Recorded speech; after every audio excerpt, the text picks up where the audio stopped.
driving spirit on a windy day in Angmering, and I thought that today it would be really good to just show you the latest vehicle that we have in for restoration before it goes into the workshop. And yeah, we'll just have a little drive in a vehicle that perhaps was the start of Citroën's real foray into pioneering engineering. I know that in many ways Citroën have always been avant-garde in historic times, but this was probably the milestone vehicle that that really cemented their reputation as a pioneer of avant-garde engineering, and it is the Citroën Avant, first developed in 1934. So Max is going to do a little tour around the car and we'll go for a drive.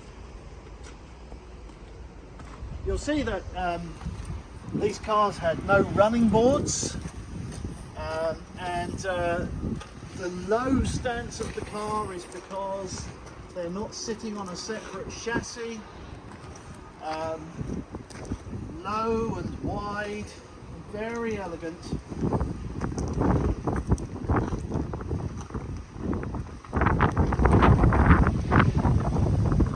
Let's go for a drive.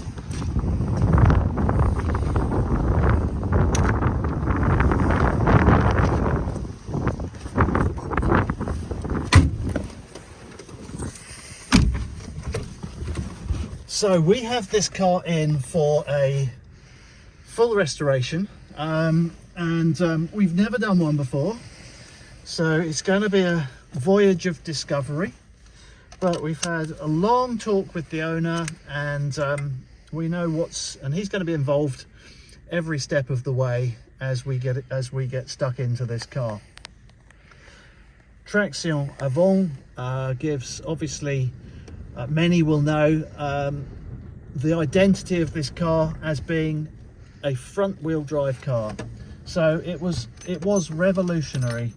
Front-wheel drive was extremely rare in 1934 when this was conceived, and this car combined both front-wheel drive and monocoque, as in chassis-less construction, and many other pioneering features, making it a really innovative car.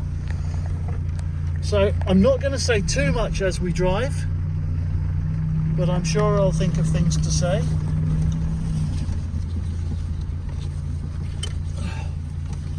Thank you. Okay.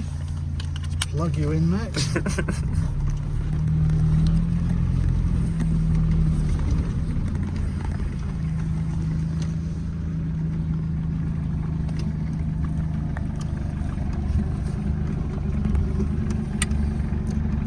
3 speeds on this rather interesting looking gear selector.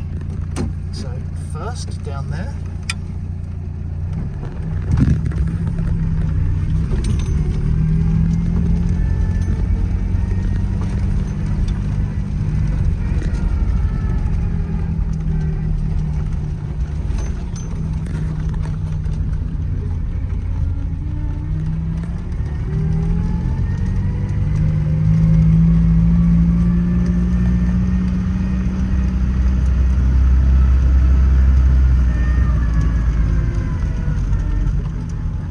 at a time when almost every vehicle was front-engined, rear-wheel drive, tall and ungainly,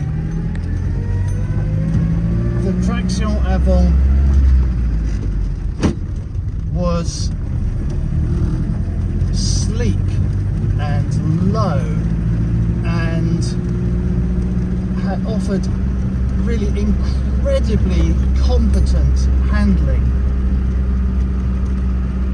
and as such they were very popular during the war, it seems, with the French resistance, used to quickly deliver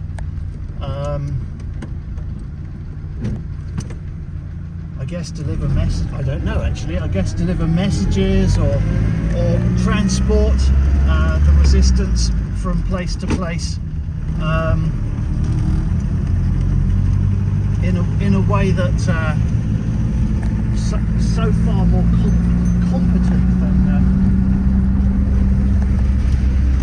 than the other upright and top-heavy vehicles could do. The car's sprung with torsion bar suspension.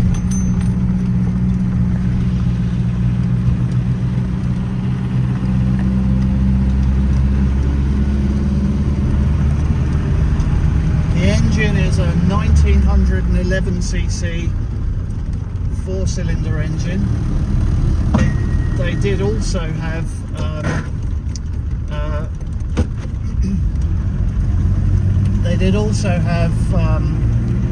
6-cylinder engines available over time.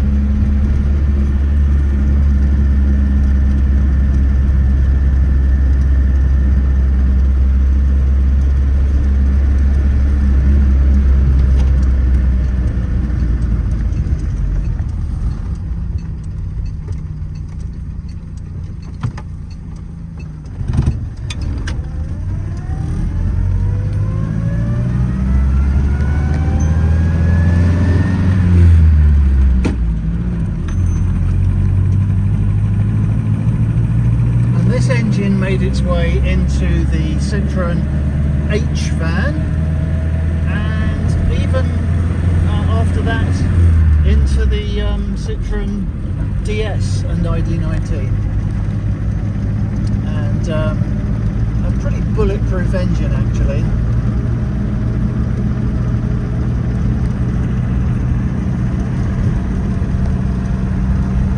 And as we come to strip the car down in the course of its restoration, the front end of the car, the engine, the gearbox which sits right out in front, the drive shafts, the front wheels, the front suspension, everything is all demountable in one assembly, one sub-assembly.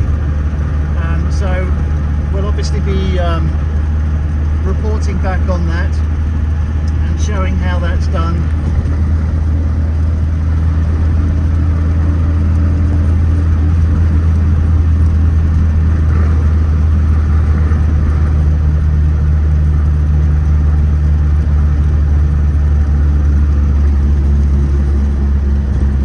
Delightful way of vehicles of this age, you can open the windscreen as a vent, so the whole windscreen opens like that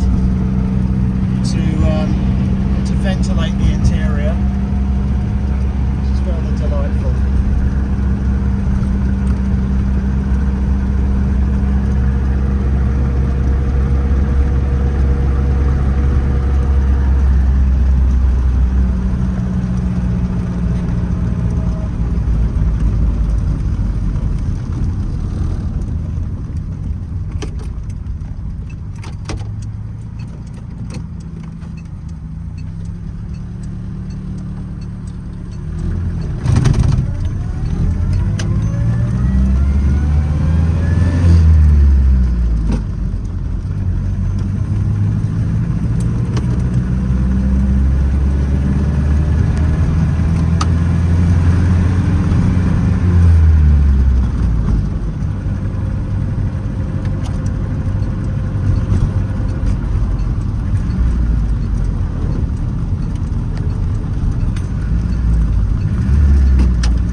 Commentary coming from me today.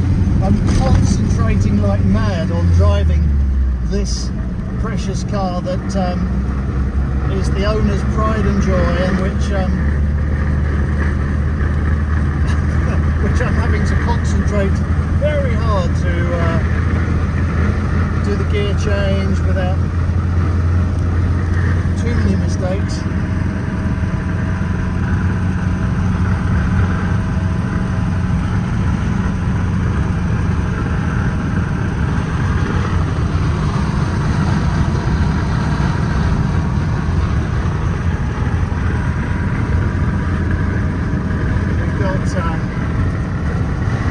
Manually operated wipers, which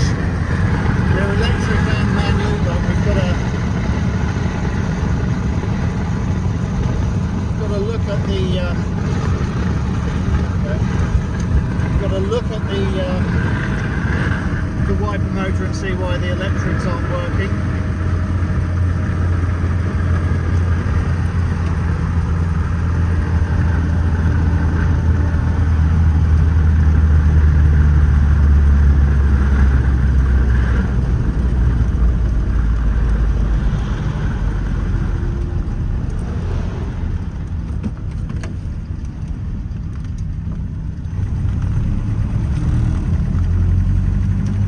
Accelerator's very stiff, so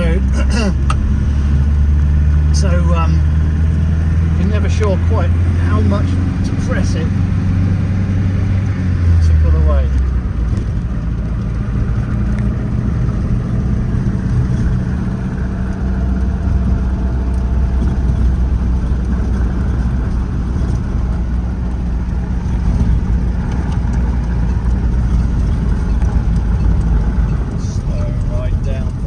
Hump, dip the clutch, refresh the clockwork indicator switch, clockwork self-cancelling indicators, just like on a 50s 2CV. Around we go.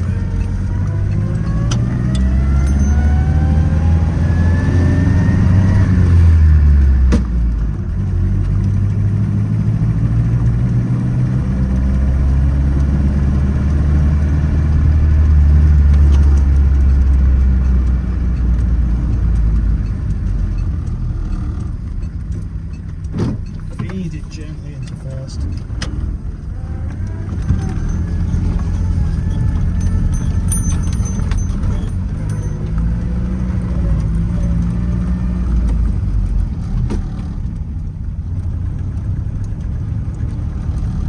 There we go. And the car is going to go into our workshop. It's going to be taken to pieces, bit by bit, and then the whole structure of the car will be overhauled and restored. This is a somewhat quiet and concentrating Simon reporting for Driving Spirit. God bless.